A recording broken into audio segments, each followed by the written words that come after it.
Welcome to New Possibilities. I speak truth to power without fear. So I'm on my lunch break. I'm going to do this very quick hangout to share my thoughts about this story. I was on Facebook and I saw this article about Gucci. Apparently, Gucci has a sweater that they put out. It's a black sweater that you can pull up over your mouth and nose, and it has red lips on it and an opening for the mouth. So it literally looks like blackface. This is a blackface sweater. Now, of course, when people saw photographs of this particular sweater, there was outrage. People talked about how it's like blackface. And since then, Gucci has issued an apology. And they basically said that they were removing the item from their online store. It will not be for sale now. And they claim that they support diversity. They view it as a fundamental value. And they talked about how they respect diversity. And so they have apologized and they have taken it off of their store, online store, and just in person stores, from what I understand. Now, I just want to briefly share my thoughts about this. Number one, this is not some kind of accident or coincidence. I mean, we know what happened with Prada. Prada is another high end fashion designer that had some accessory that basically featured a monkey like blackface like figure. And they were roundly condemned for doing so. So obviously, Gucci should have been on notice that these things are unacceptable. And in today's society, man, people should know by now that blackface is never acceptable. We see the controversy going on with this governor in Virginia, who took some photograph featuring somebody in blackface and somebody in a Klansman outfit. We see all the outrage that has caused. But yet and still, despite, the Prada thing, despite, the long history of blackface in this country and even around the world, Gucci wants to pretend like this was some accident and that they actually value diversity. I mean, we know the history of blackface. Blackface was designed to humiliate black people, to degrade black people, to disrespect black people, to dehumanize black people. That was the whole story behind blackface. It taught us that we were ugly, that we were subhuman. And it made mockery of black people, made black people look like buffoons and idiots. And here we are in 2019, and we have some major company putting out a product that is virtually blackface. And, they expect us to think that this is some coincidence. That's ridiculous. They know what they're doing. This is by design.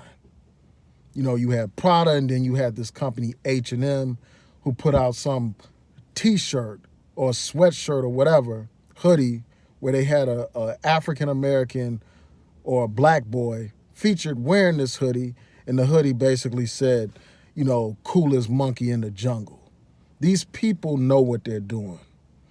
And, for all these claims about valuing diversity, obviously, Gucci does not have diversity in their staff, in the decision-making circle.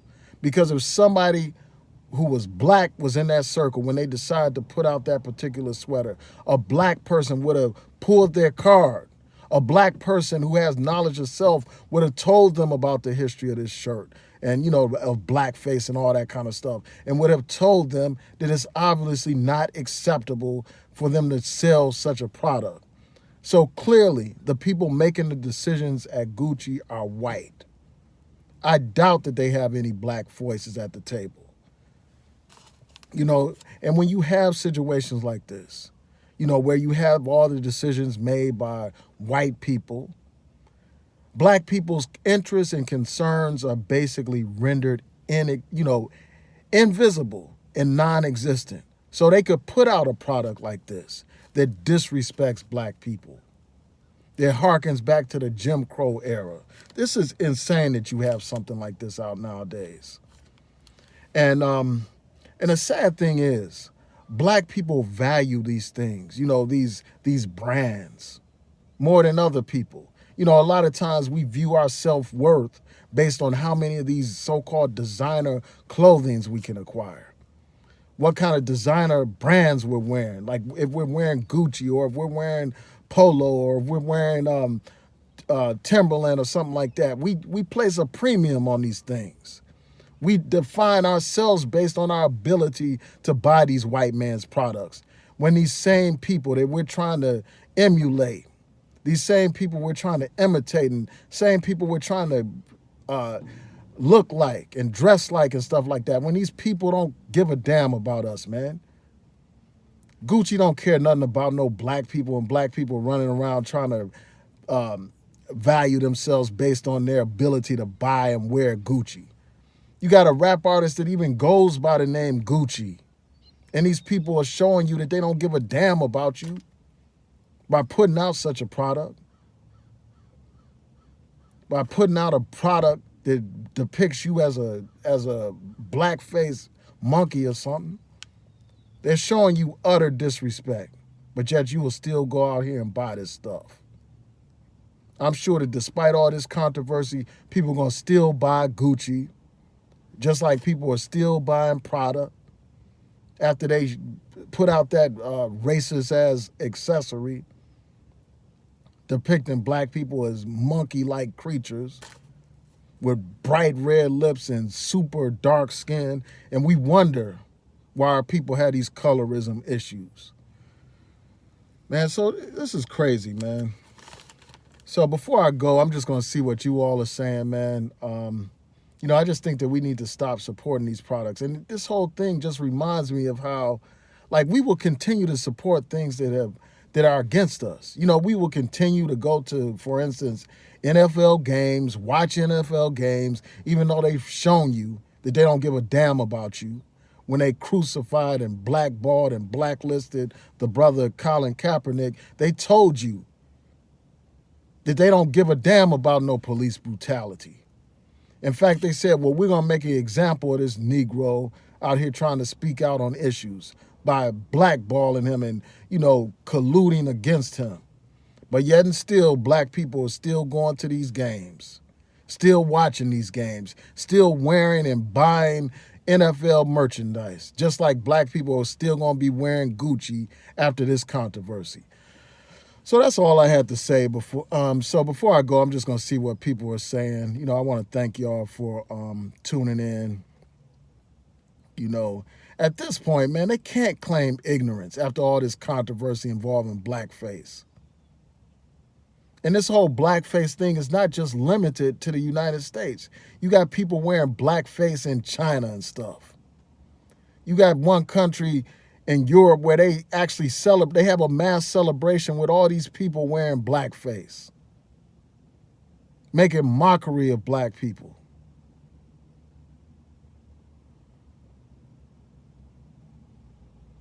Yeah, and someone made a comment about wondering how Gucci Man feels about the brand that he reps being racist. You got this black man running around calling himself Gucci. That's his brand. Now his brand is affiliated with a company that depicts black people in blackface. That's what he's repping now. Yeah, I wonder what he has to say about that, man.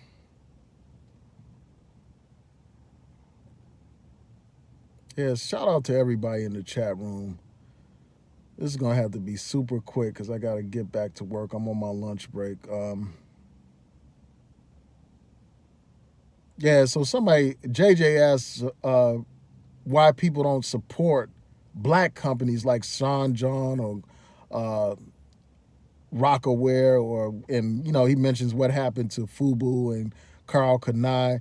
I remember back in the day, people did buy those brands. They did buy all those products. But now, obviously Fubu and Karl Kanai, nobody's wearing that stuff.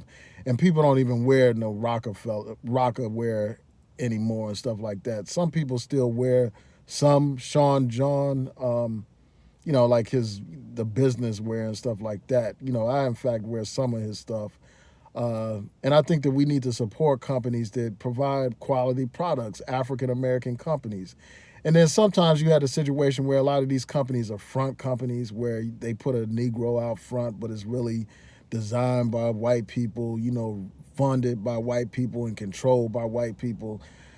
Yeah, I mean, it's just a shame, man. We need to be designing our own stuff, man. We need more African American designers so we don't have to go to these people for fashion.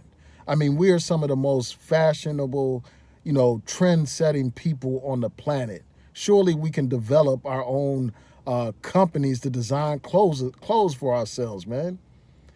In some ways, I mean, unfortunately, in some ways, we are much like babies or like children. Like we are completely dependent on somebody to provide us with food, with clothing, and even with shelter, man. So, yeah, I just had to express my frustration about this situation.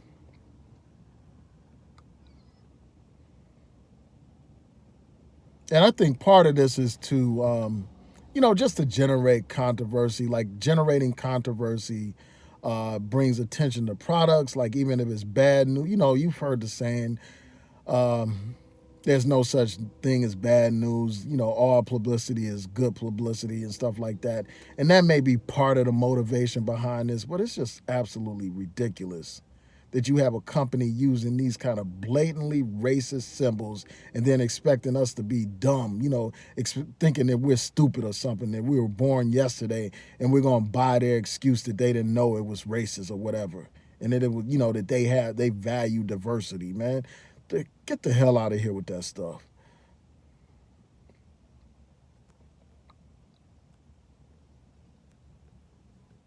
Yeah, shout out to everybody in the chat room. Shout out to Fresh and Sassy Plant Based Living. Shout out to Ariana. Let's see. Shout out to Black Culture. Yeah, so people that didn't see it, when I get a chance, I'll post it in the thumbnail so that you'll see what this sweater looks like. Shout out to Love Wisdom. Somebody said I got an FOI bow tie on. No, I wear bow ties a lot. It's it's not it doesn't have anything to do with the Nation of Islam or anything. I just like bow ties. Every now and then I'll rock a bow tie. Um,